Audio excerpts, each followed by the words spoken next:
The Dogs, in association with the Greyhound Board of Great Britain.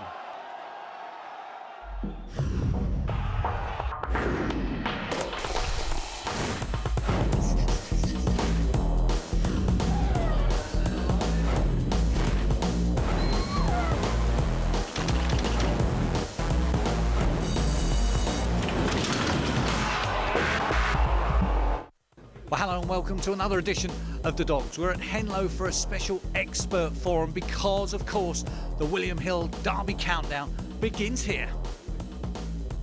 Also on our Derby preview programme, we speak to the Derby King himself, Charlie Lister. And we update you on the latest preparations for the Derby at host track Wimbledon. But is it going to be Rapid Rangers Derby again? What a performance, what a break trap for Rapid Ranger wins the William Hill Greyhound Derby final for 2001. Rapid Rangers' second William Hill Derby victory rewrote the record books and helped Charlie Lister become known as the Derby King. 4 victories at Wimbledon and numerous finalists make his kennel the one to beat again in 2010. Clive Lawrence, producer of The Dogs, went to see the Newark Maestro. So Charlie, it's Derby time again, always a time that excites you. It is, yeah. It's we look forward to it every year, like, and it's nice to keep going back there every year. You keep going back there, but it's a new Wimbledon now. What are your first impressions? I think the track's pretty good, I would say. I don't think the facilities is great.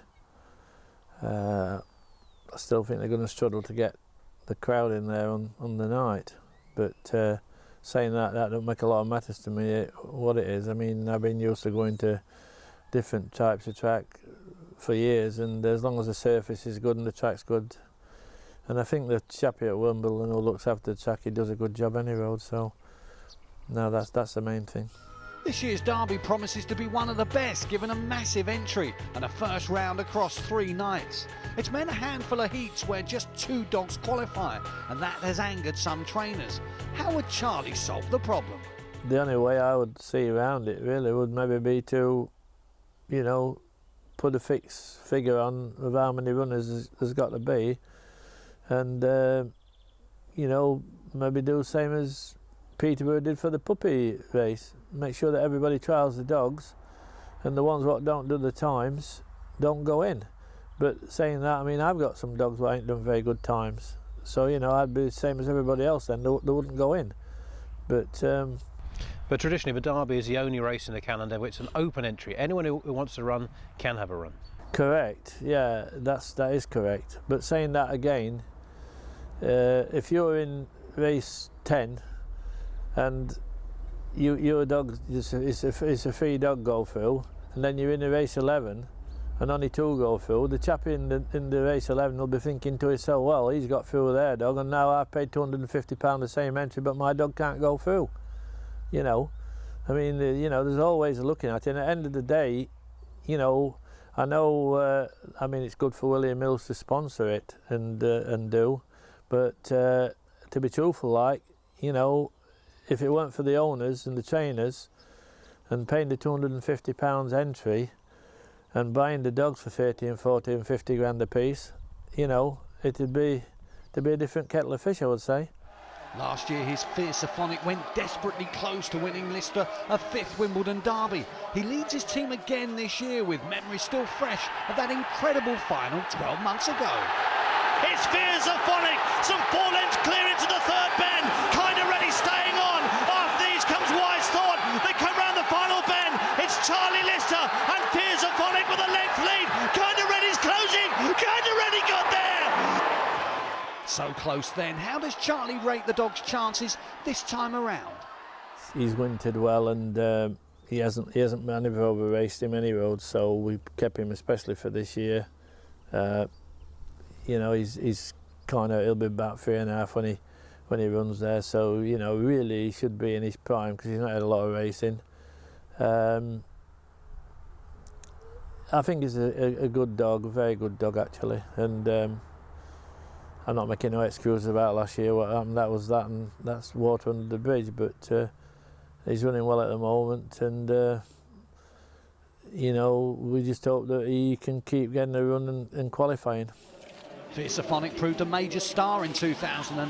His big race wins, including success in the Betfair East Anglian Derby here. It's Fierceophonic who nips around here. He may be weak in the betting, but he's around in front from one. Jordan Solutions in second, then comes two. Philo Reasonless and Charlie Lister, 1, 2, 3. Then comes Droopy's Bogart, after these comes four. I Pickle, they come round the third bend, and it's Fierceophonic. Surely he won't be caught up the home straight this time round. Fierceophonic leading towards the winning line. Fierceophonic, magnifique! Charlie, so I suppose the best thing I can ask you about Fierceophonic, is he ready? Is he at the right place for you at this moment in time? Yes, he is. He's not been over-raced.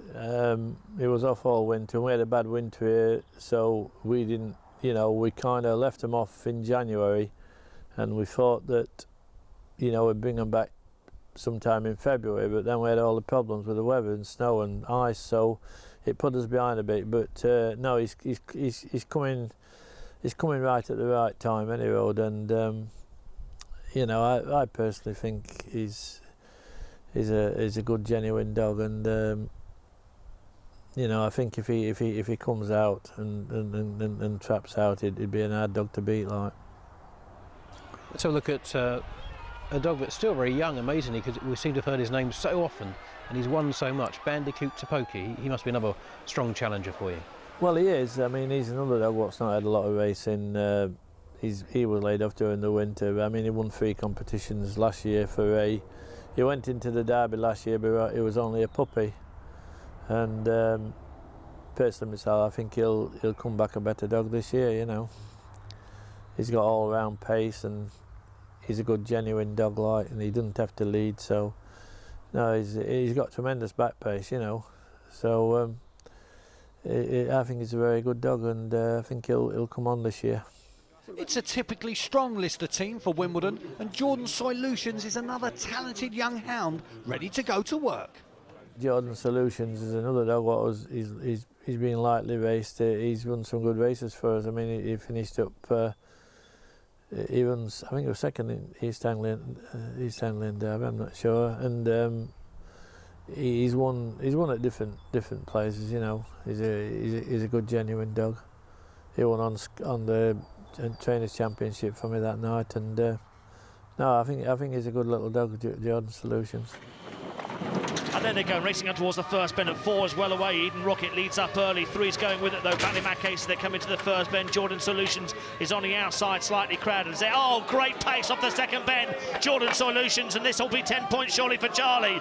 They're leading down towards the third bend then. It's trap 5, Jordan Solutions. The lead's here by 4 lengths over 4. Eden Rocket in second. After these comes 3, Ballymacase. There was trouble in behind, but as they come off the Farton bend, it's Jordan Solutions that looked as though it had a trappy draw, coped with it well, and wins. I mean, all the dogs what I've got, what's going into the Derby, I would think they'll be the least race dogs that any trainer's got going into the Derby, because, as I say, my dogs didn't start running really well March time, you know, so they're kind of starting to come through now, and the runs what they get now will do them good. Yahoo Jamie, of course, he does like women. He equalled the old track record there. Yeah, Yahoo Jamie's another dog. I mean, he's only had one race since he broke the track record there. He's had one race. That was at Shawfield. We left him after winter, so he's had a couple of trials there, and you know, he should be running himself into form. He's a nice dog, and to be quite truthful, he's got really tremendous early pace, that dog, you know. I like him, actually. You've had some recent intakes from Ireland, including Troy's Expert, used to be known as Romeo Expert. Yeah, well, he won the Purdue Stakes in England for David Firmiger, and David sold him for quite a lot of money to go to Ireland, to Pat Butler had him in Ireland, and he didn't seem to work out in Ireland, and the chappie in Ireland who owned him, Joe Cahill, owns him in Ireland, and he asked me would I take him and see what I could do with him, and to be quite truthful, yeah, I'm really pleased with him. I think I'm over the moon with him, really, because last week he did, first time round there, he did 28.70, Yesterday he got bumped at the first corner, he lost 2 or 3 lengths, but he showed tremendous pace up the back and won his trial about 5 lengths. I know the time was 28.90, but saying that, I thought it was impressive how he run like. Now 70, Charlie Lister still has a burning ambition to win the major races, derbies especially. The Derby King is not about to step down from his throne. So Charlie, when your alarm clock rings at 6 o'clock in the morning or even earlier, do you not think, oh, I wish I could have a couple of hours sleep? Well, I do sometimes, but then again, you know, when it's nice weather and that, and you get up in the morning and you got the old birds singing around here, and you know, I enjoy it. I get out there and I put my dogs in the paddocks and have a look at them, and it's nice, you know. And my sons actually, they keep saying to me, "Oh, why don't you buy a place abroad?" You know, but I haven't really seen all England yet, and plus the fact that if I had a place abroad, I don't think I could. I don't think I could stick that sort of life like lady in sun all the time. I mean, don't get me wrong, I like to go and have a week or a fortnight, you know, 10 days, and I enjoy it. But when I've had that sort of time, I really want to come back home, like, you know. So you keep doing the dogs until you can't even walk to the kennels one? That's right, yeah, that's right. Keep doing the old dogs and keep seeing if we can win a derby. You won enough already. Give somebody else a chance, Charlie. Coming up after the break, we continue our quest to pinpoint this year's William Hill Derby winner.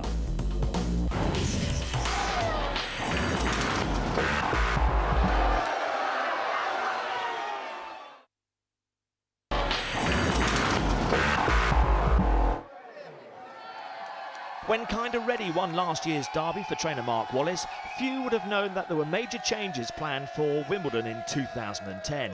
The GRA, who refurbished the Mick the Miller stand in 2001, only opened that part of the stadium in recent years for Derby final night. But now in 2010, Wimbledon has moved lock, stock and barrel into the Mick the Miller stand, which is proving popular with the public, but there are undoubtedly some teething problems to overcome, as General Manager Keith Hallinan now explains. Crowds have now settled down to what I envisaged we would have, approximately 1,000 on a Friday and 12 to 1,300 on a Saturday, and we're now coping. You know, we've not got the big long queues at the bar and places like that, so it's gone fairly well. You're coping now on an ordinary Friday and Saturday. Maybe we build the derby up too much as dog fans, but surely there'll be bigger crowds on those days. Yes, we're hoping that you know, we'll get a couple of thousand people in on the heats and the early stages of the derby, and of course a 3,000 crowd on derby finals night. We're hoping for good weather. That will ease the situation no end, because it will encourage people outside onto the terraces. Although, in my experience of the derby, which isn't great as you well know, people prefer to be outside for the atmosphere, etc. So we're hoping that will help. We're also looking at putting in an extra bar under the first bend terracing, extra toe positions on the first and fourth bends as well. And what about tickets? Quite a few people worried they can't get in because it's an all-ticket affair. Tickets are available through our normal reservations line. That they're priced at £12. They are going. They're not going as fast as one would maybe expect to start. But we have to bear in mind that the draw only took place on Sunday, and we expect things now to start moving. Derby fever should start hitting us quite soon, I would think. One area that has caused a major headache for Keith Hallinan is the positioning of the stewards box, but that has now been solved. Construction of the new stewards box begins on Tuesday of this week.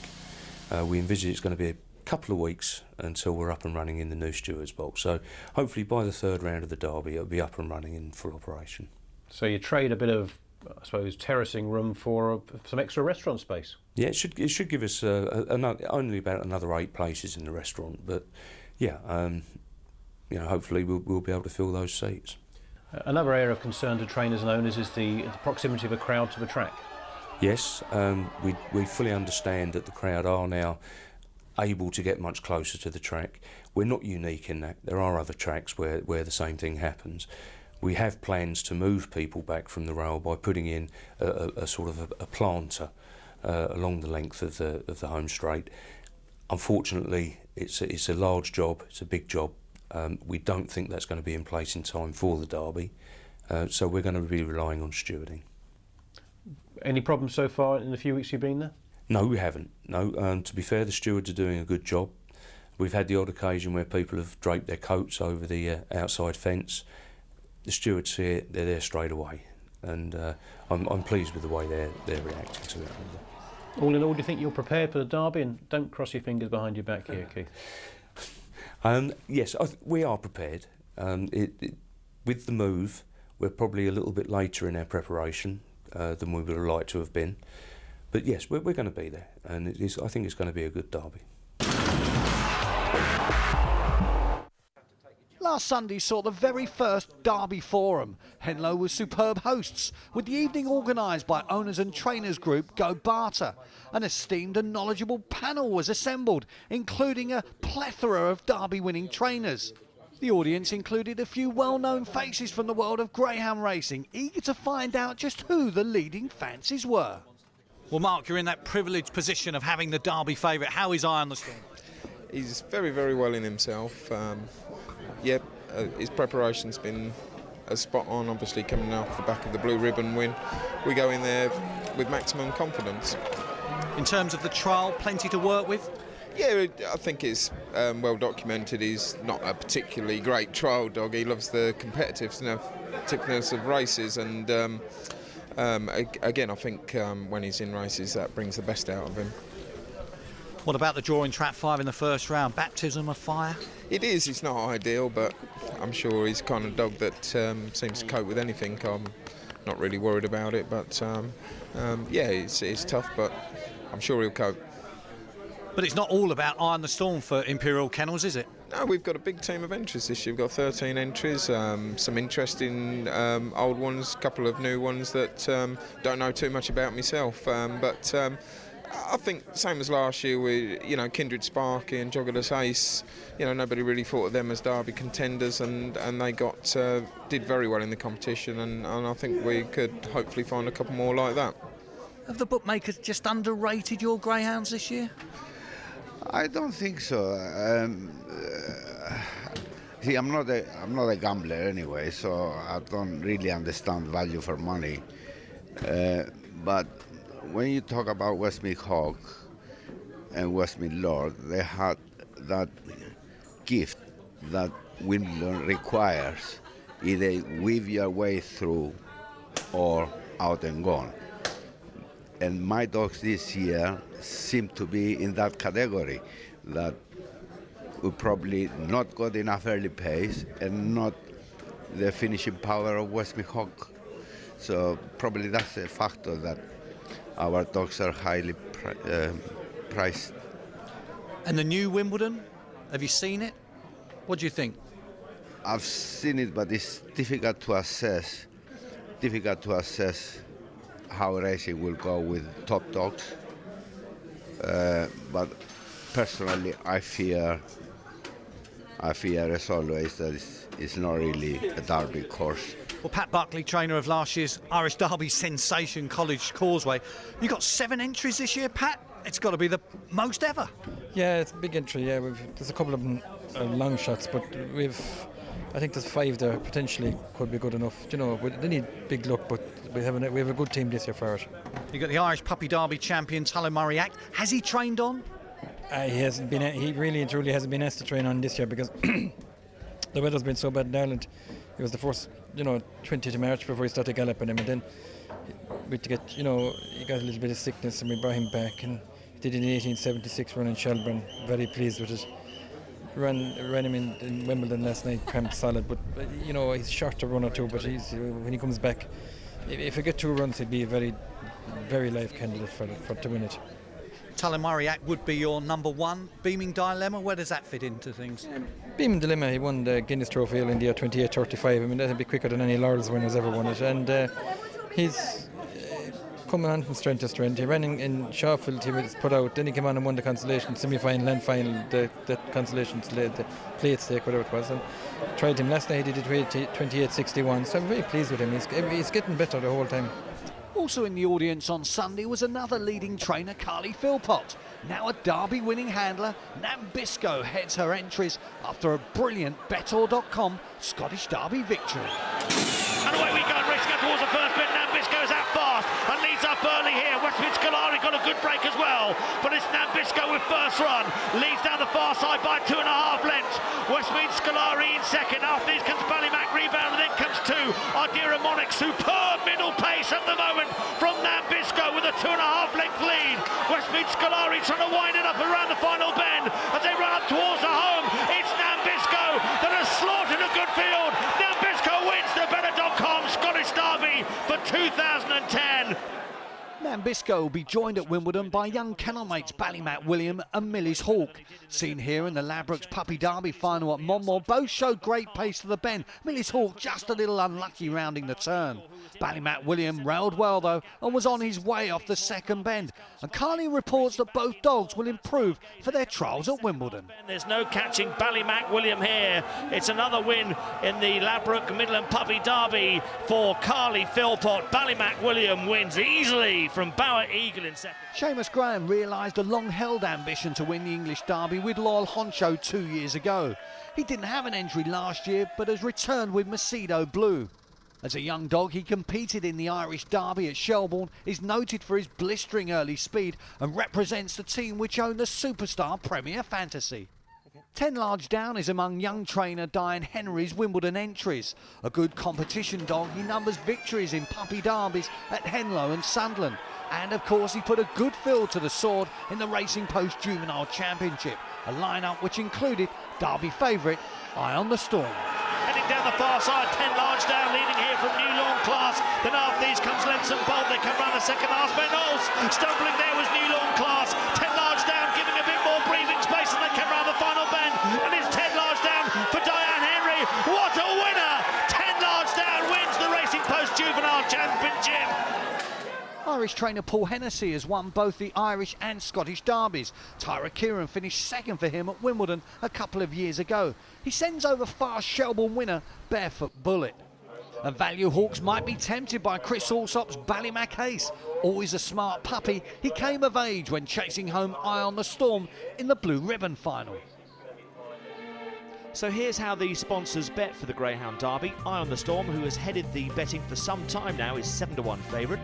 Last year's runner-up, Fears of Phonic, is 14-1. Scottish Derby winner Nambisco is 16-1, with the first of the Irish challengers, Macedo Blue, also on that price. For what it's worth, I'm looking for a bit of value with my bet. I'm going with Gilby Hall Jake at 101 for Seamus Carhill.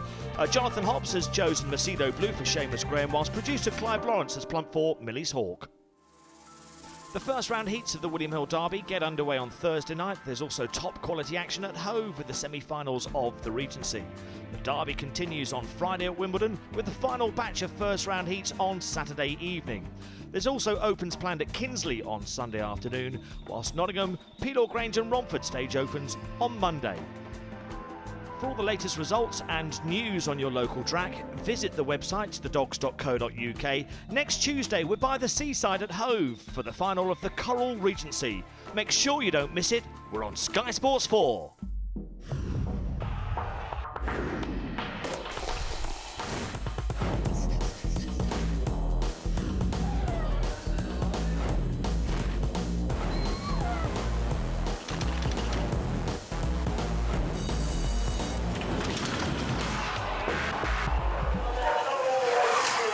The Dogs, in association with the Greyhound Board of Great Britain.